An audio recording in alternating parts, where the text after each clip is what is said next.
আমাৰ যেতিয়া আমি এটা নতুনকৈ পোৱালি এডপ্ট কৰোঁ, কুকুৰৰ পোৱালি বা এডপ্ট কৰোবাৰ পৰা আনো, তেতিয়া আমাৰ আটাইতকৈ ডাঙৰ কনফিউজনটো প্ৰথম থাকে এইটো কথা যে আমি প্ৰথম ভেকচিনটো কেতিয়া দিম।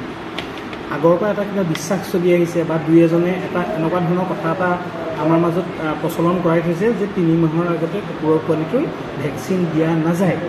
আৰু এই মিছকনচেপশ্যনটোৰ কাৰণে কি হয়, ধৰি লওক সাধাৰণতে যিটো পাৰ্ভো বেমাৰ বা যিখিনি ডিষ্টেম্পাৰ বেমাৰ সাধাৰণতে আমি দেখা যায় যে 50 দিনৰ পৰা 65 দিনৰ ভিতৰতে আটাইতকৈ বেছিকৈ হয়। আৰু যিহেতু আমাৰ 3 মাহলৈকে আমাৰ এটা লোকবিশ্বাস মতে বা এটা মিছকনচেপশ্যন মতে যে 3 মাহলৈকে আমাৰ ভেকচিনটো কৰা নাযায়, সেইকাৰণে সেই 50ৰ পৰা 65 দিনত সেই পাপিটো অতি বেছি ভালনাৰেবল হৈ থাকে। আৰু আপোনালোকে গম পায় যে ইমান কম বয়সতে যদি পাপি এটাৰ ডিষ্টেম্পাৰ বা পাৰ্ভো লাগে, তেতিয়াহ'লে আপুনি খুব চিকিৎসা কৰিও খুব এটা ভাল ফলাফল নাপায় বা যথেষ্ট অৰ্থনৈতিকভাৱে আপোনালোক লোকচানৰ সন্মুখীন হয়। পাপিটোও যথেষ্ট কষ্ট পায়, কেতিয়াবাতো পাপিটো বচাবলৈকে দিগদাৰ হৈ যায়। সেইকাৰণে আপোনালোকে এই ভুলটো নকৰিব। আপোনালোকক মই কৈ দিছোঁ চিডিউলটো, যদি পাপি এটা আপোনালোকে 28 দিনৰ আগতে এডপ্ট কৰে বা 28 দিনৰ আগতে আপোনালোকে পাপিটো আনে, তেতিয়াহ'লে 28ৰ পৰা 32 দিনৰ ভিতৰত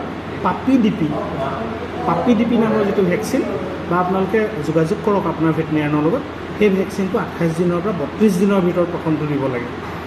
আৰু সেইটো যদি নিদিয়েও সাধাৰণতে কি হয়, সিমান কম বয়সতে আমি পোৱালি এডপ্ট নকৰোঁ। চ' আমি সাধাৰণতে প্ৰায় 35 ডেজ 40 ডেজ বা 45 ডেজ তেনেকুৱাত আমি এডপ্ট কৰোঁ। আপোনালোকক মই সেইটো বয়সৰ কাৰণে কৈছোঁ যে প্ৰথম ভেকচিনটো আপোনালোকে 42 দিনৰ পৰা 45 দিনৰ ভিতৰত দিব, যিটো এটা ধৰি লওক হেপ্টাভেলেণ্ট বা অক্টাভেলেণ্ট বা কেতিয়াবা 9টা ষ্ট্ৰেইন থকা ভেকচিনো হয়।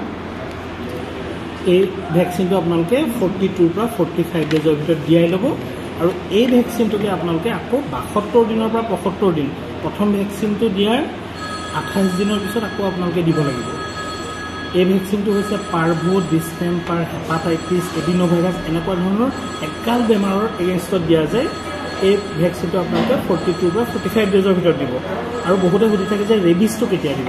ৰেবিজৰ ভেকচিন সাধাৰণতে পাপিখিনিক আমি 80 দিনৰ আগতে নিদিওঁ।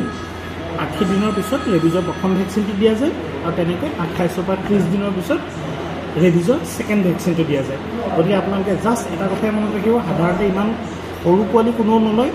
সাধাৰণতে 40-45 ডেজতে আমি পোৱালি লওঁ। প্ৰথম ভেকচিন সদায় 42 পৰা 45 ডেজৰ ভিতৰত দিয়ালেহে আপুনি বেমাৰৰ পৰা পোৱালিটো সুৰক্ষা কৰিব পাৰিব। শুভেচ্ছা জনালোঁ।